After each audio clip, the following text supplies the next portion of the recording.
بشپړ خبرونو ته مو زه رسول صادق هرکلی کوم. د ټولیز امنیت تړون سازمان وایي دغه سازمان د سیمه ییز ټیکاو څخه د ملاتړ په موخه له افغانستان سره خپل ډیپلوماټیک تعامل زیات کړی دی. د دې سازمان منشي په بشکک کې یوې غونډه کې دغه راز د ټولیز امنیت تړون پولو په تیره بیا له افغانستان سره د تاجکستان پولې پر پیاوړتیا او دغې سیمې ته د وسلو پر استولو ټینګار کوي. اسلامي امارت بیا وایي افغانستان امن دی او د هیواد له خاورې څخه به هیڅ چاته زیان ونه رسیږي.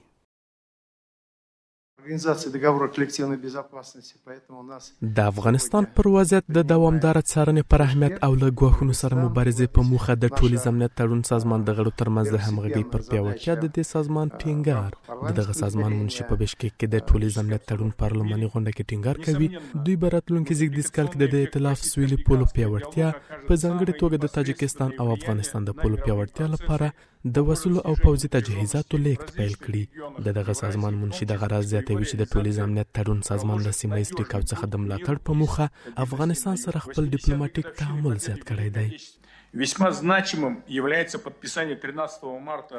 د سیمه ییز ټیکاو تامین لپاره د هڅو سره سره افغانستان لا هم جدي له هغې ډلې ترهګرۍ د وسلو قاچاق او نشهیي توکو او سوداګرۍ ګواښونه رامنځته کوي.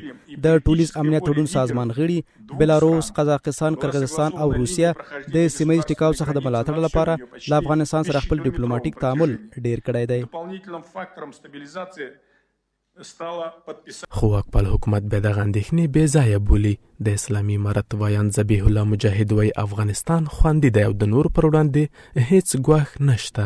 که وقت به وقت هم ادعا صورت میگیره و یا به حد پروپاگاند میشه که واقعیت نداره ما را رد میکنیم و تشویش های بیجا میدانیم. خاک افغانستان امن است و به هیچ کس اجازه نمیده علیه کدام کشور دیگر استفاده شد. ورته مهال یو شمېر سیاسي کارپوهان د سیمې هیوادونو څخه غواړي ورته مسایلو ته د ډیپلوماټیکو لارو څخه کار واخلي. این به کاری است که عملاً این کشورها در افغانستان دعوت شوند، کنفرانس‌ها و نشست‌های صورت بگیره و به مناطق مختلف افغانستان برده شوند تا که البته نماینده از یاره تا که اطمینان کامل و حضوری حاصل کنند. امارت اسلامی افغانستان مکرراً از خاک افغانستان به کشورهای همسایه از عدم تاییدات امنیتی اطمینان داده‌اند. دا په داسې حال کې ده چې تر دې وړاندې د ټولیز امنیت تړون سازمان یو شمېر غړو هیوادونو افغانستان سره پولې ته څیرمه ګډ پوځي تمرینات ترسره کړي وو.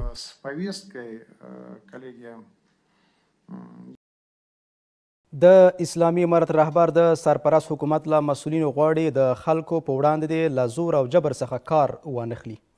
شیخ هیبت الله خونزاده په هغه سیمینار کې چې ښاروالو لپاره جوړ شوی و ټینګار کوي د افغانستان خلک ډیرو جګړو ځپلي او دا مهال د رحم او شفقت وړ دي. د اسلامي امارت رهبر همدارنګه زیاته کړې چې مسؤلیت او امانت دی چې له مخې خلکو ته خدمات وړاندې شي. په کندهار کې د ښاروالو یو ورځني سیمینار کې د اسلامي امارت د رهبر ګډون. د اسلامي امارت رهبر په دې سیمینار کې وایي مسؤلیت کوم اعزاز نه دی بلکې امانت دی او اوس هم د خلکو مسؤلیت د مسؤلینو پر غاړه دی او په شرعي طریقې سره د خلکو حقونه د خوندي او ورته د خدمات وړاندې کړي. د اسلامي امارت د رهبر په خبره د ښاروالو پیسې د خلکو پیسې او حقوق دی او دغه پیسې په هغه کارونو کې د ولګول شي چې د هیوادوالو د خوښۍ لامل شي. علي قدر امیر المؤمنین حفظه الله تعالی ګډونوالو ته مهمې لارښوونې او ارزښتناکه وینا وکړه. علي قدر امیر المؤمنین حفظه الله تعالی د ټولو ښاروالانو له خدمتونو مننه وکړه او ټینګار یې وکړ چې مسؤلیت او دنده امتیاز او اعزاز نه دی بلکې امانت او د خلکو د حقوقو ساتنه ده. شیخ هیبت الله خونزاده زیاتوي چې د افغانستان خلک د ډیرو جګړو ځان لیدلی دی او دا مهال د رحم او شفقت وړ دي ځکه خلکو سره د نیک چلند وشي او د هغو پر وړاندې د له زور کار وانه اخیستل شي. همداراز امیر المؤمنین حفظه الله تعالی ټینګار وکړ چې د خلکو سره به رحم، شفقت او مرسته کیږي او ټول مسؤلین به له ظلم، جبر او بې عدالتیو ځانونه ساتي. د ښارونو تنظیف، د بیت المال او عامه شتمنیو ساتنه او د شریعت پابندي پر ټولو لازمه وبلل شوه. په پای کې سیمینار د علي قدر امیر المؤمنین حفظه الله تعالی لخوا د دعا په لوستلو سره پای ته ورسید. بل لور ته د کورنیو چارو وزارت سرپرست د پکتیکا ولایت له والي سره په لیدنه کې ویلي د اسلامي امارت موخه خلکو ته خدمت دی او هڅه کیږي د ولایتونو ستونزو ته د استازو له لارې رسیدنه وشي. واکپال حکومت یو ور بیا د پاکستان هغه ادعاوې چې ګواکې د پاکستان امنیتي پیښو کې افغانستان لاس لري ردوي. د اسلامي امارت ویان ذبیح الله مجاهد په بلوچستان کې د تېرې ورځې برید ته په نغوتې سره وایي پر ماشومانو او ملکي وګړو ورته بریدونه هیڅ کله د توجیه وړ نه دي. نوموړي ډاډ ورکړی چې اسلامي امارت هیڅ چاته اجازه نه ورکوي چې د افغانستان خاوره د نورو پر وړاندې وکاروي.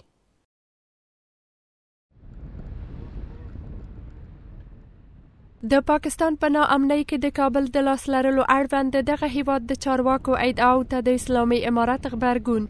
د اسلامي امارت ویان د بلوچستان ایالت کې د ښوونځي د زده کوونکو پر یوه بس د برید په غندلو سره چې پکې یو شمېر مړه او ټپیان شوي دي ورته بریدونه د توجیه وړ نه بولي او د پاکستاني چارواکو هغه ادعاوې چې ګواکې دغه ډول بریدونه افغانستان پورې تړاو لري ردوي. او ادعای مسئولین پاکستانی را هم رد میکنیم که همچه حوادث به افغانستان ارتباط میتن و ادعای بدون دلیل است و افغانستان هرگز نمیخواه که افغانستان از کدام کشور استفاده شه. باز در همچو ناامنی ها که در کشور ما همسایه ما ناامنی ایجاد شده یا آسیبش به منطقه برسه اصلا معقول نیست، منطقی نیست. د پاکستان په شمال لویدیځ کې د ښوونځي د زده کوونکو پر یوه لیږدونکي بس په برید کې 6 ماشومانو ژوند بایللی او نږدې 40 تنه نور ټپیان شوي دي. یو شمېر کارپوهان پاکستان تورنوي چې د افغانستان په لوري د تور په لګولو سره هڅه کوي خپلې امنیتي ناکامۍ د کابل پر غاړه واچوي. پاکستان باید از اتهام وارد کردنها درس بگیره. اما اتهامی که هند بر پاکستان بر قضیه کشمیر وارد کرد به یک کمبود به یک منازعه بسیار بزرگ تبدیل شود و سبب ویرانی دو مملکت شود. بهتر است که پاکستان پیش از اینکه درگیر اتهام وارد کنه مسئله بررسی کنه، به دقت مطالعه کنه، بعداً در صورتی که ثابت باشه از طریق کانال‌های دیپلماتیکی را بیان کنه، نه از طریق رسانه‌ها. افغانستان یک کشور جنگ زده است و قربانی تروریسم است. بنان در هیچ زمانه و هیچ واده نخواسته که در کشورهای مختلف عملات تروریستی را سازمان بدن. اسلامي امارت تل د پاکستان په خاوره کې په ترهګریزو بریدونو کې لاس لرل رد کړي او اسلام آباد څخه یې غوښتي د خپلو داخلي ستونزو ته کورنۍ حل لاره پیدا کړي.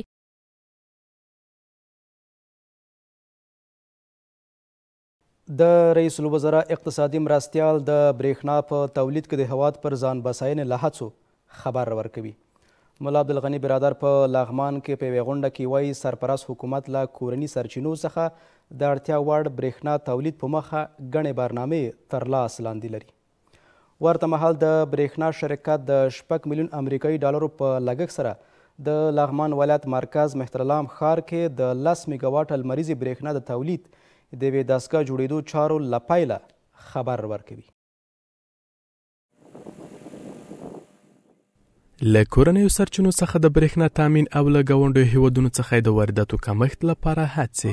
د رئیس الوزرا اقتصادي مرستیال ملا عبدالغني برادر وایي اسلامي امارت له کورنیو سرچینو څخه د برېښنا تولید لپاره سترې پروژې تر لاس لاندې نیولې دي او په پلي کېدو سره به یې له ګاونډیو هیوادونو څخه د برېښنا د وارداتو کچه د پام وړ کموالی ومومي.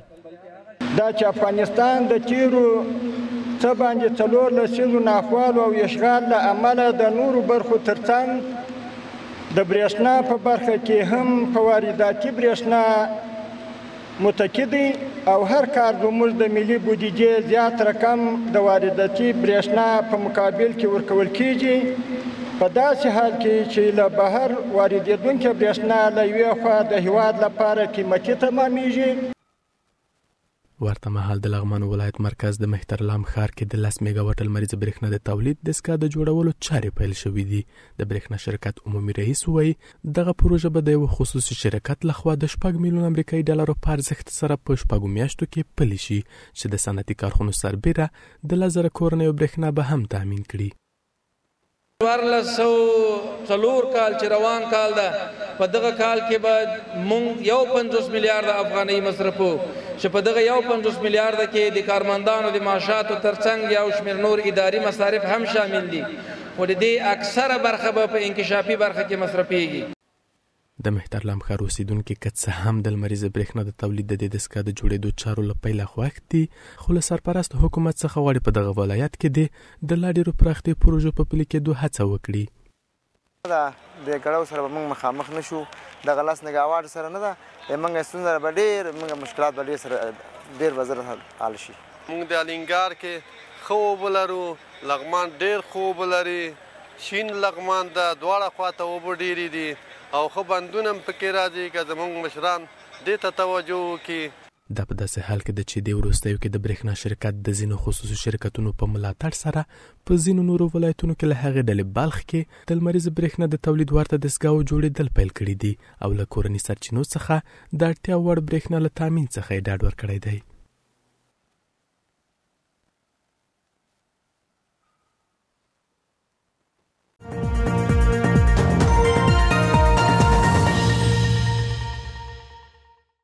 په ارزو کې د خبرې ټولګې دوام ته ښه راغلاست. د عامه روغتیا وزارت سرپرست په ډیرویو ولسوالیو کې د درملنې معیاري خدماتو له نشتوالي خبره کوي. نور جلال جلالی چې د تالاسیمیا یو سلبستریز روغتون پرانیستلو لپاره هرات تللی وایي دغې ستونزې ته د رسیدو لپاره په ولسوالیو کې د 313 روغتونونو پر جوړېدا کار کوي. نوموړي دغه راز په هرات کې د یو تخصصي 400 بستریز روغتون د بنسټ ډبره کېښوده. د عامه روغتیا وزارت واکپال چې د تالاسیمیا سلبستریز روغتون پرانیستلو په موخه هرات ته تللی وایي د هېواد په ډېری ولسوالیو کې معیاري روغتیایي خدمات شتون نه لري. ښاغلی جلالي وایي د دې ستونزې لرې کولو لپاره اسلامي امارت د هېواد په ولسوالیو کې د 313 روغتونونو جوړولو لپاره یوه برنامه تر لاس لاندې لري چې لګښت یې 2 میلیارد افغانۍ اټکل شوی دی. 313 روغتونونو د پاره چې 313 ولسوالۍ زموږ ستاسو داسې وي چې په هغه کې د ولسوالۍ د سطحې شفاخانې نه وي، نو بودیجه یې راته ځان نه کړه چې د هغې هغه تدارکاتي مراحل توی شوي دي. لږ وخت کې انشاءالله نږدې وخت کې به موږ تاسو د هغې د ولسوالۍ د سطحې شفاخانو په جیچ باندې نومول شوي دي جنرال اسپتال دقیقی افتتاحی و شاهدان به اوست. راجستری که ما با بخش اطفال شفاخانه حوزوی داشتیم و داریم حدوداً بالاتر از 400 طفل ما راجستر داریم که اینا منظم هر 21 دفعه میان خون برای از لگه میشه. ورته مهال په هرات کې د عامه روغتیا وزارت واکپال په حضور سره د 400 بستریز تخصصي روغتون د بنسټ ډبره کېښودل شوه. د مسؤلینو په وینا دغه روغتون د سوداګرو په مالي ملاتړ سره جوړ شوی دی. این شفاخانه با نزدیک 100 بسته در 4.5 طبقه به طور استاندارد ساخته شده. نقشه توسط انجینرهای داخلی و خارجی تهیه شده. تمام بخشایی که برای یک شفاخانه از لابراتوار، اتاق عمل، بستر، دیالیز و تمام موارد در این نقشه گنجانده شده و امکانات کامل او را دارد. په همدې حال کې د هرات سیمه ییز مسؤلین د دې ولایت د روغتون په برخو کې د روغتیایي تجهیزاتو او کارکوونکو له نشتون څخه خبرې کوي او ورته د رسیدنې غوښتونکي دي. زاید کردن کارکنان و دکتران شفاخانه حوزوی، شفاخانه نسایی ولادی که گاهی اوقات به خاطر کمبود پرسنل متاسفانه مریضان ما با دست و پنجه مرگ دست و پنجه نرم میکنند و تبدیل کردن شفاخانه حوزوی به یک شفاخانه 1000 بستر ان شاء الله العزیز خواهش. د روغتیایي تجهیزاتو او کارکوونکو نشتون د هیواد په ډیریو روغتونونو کې له جدي ننګونو څخه شمیرل کیږي چې ناروغان ناچاره کوي درملنې لپاره له هیواده بهر سفر وکړي.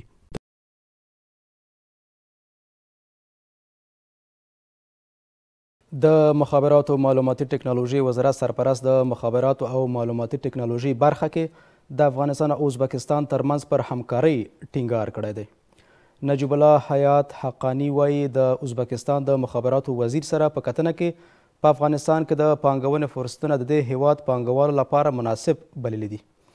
بل لور ته په قطر کې د افغانستان او ازبکستان سفیرانو هم په بیلابیلو برخو کې د کابل او تاشکند پر همکاریو ټینګار کړی دی.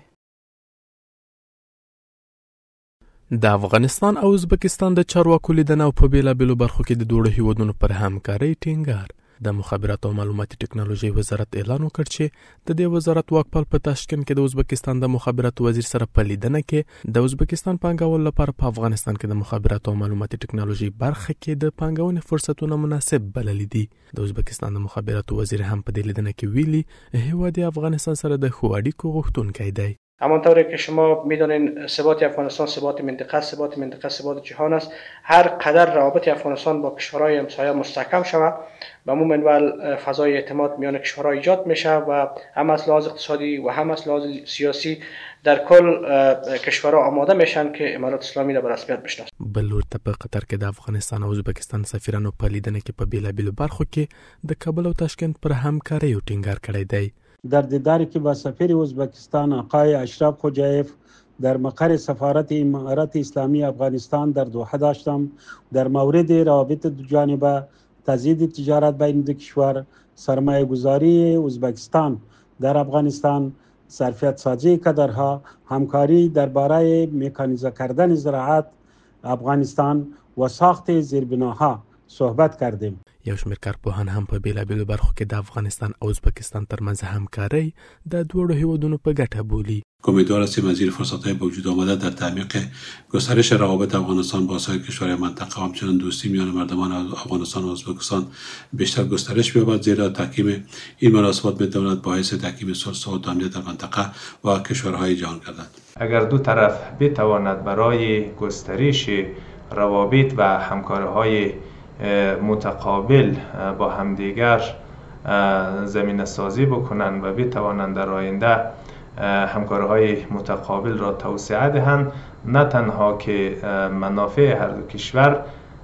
تأمین خواهد شد، بلکه منفعت حاصل از توسعه روابط افغانستان و ترکمنستان اثرات خوب و مثبت را بر منطقه نیز بر جای خواهد گذاشت. ازبکستان د هغه هیوادونو له ډلې څخه دی چې د اسلامي امارت له بیا ځلې واکمنېدو وروسته افغانستان سره په سیاسي، اقتصادي او سوداګریزو برخو کې خپل اړیکې له پخوا زیاتې پراخې کړي دي. خبرونه مو همدومره و، له ملتیا مو مننه. تر بیا ښې چارې.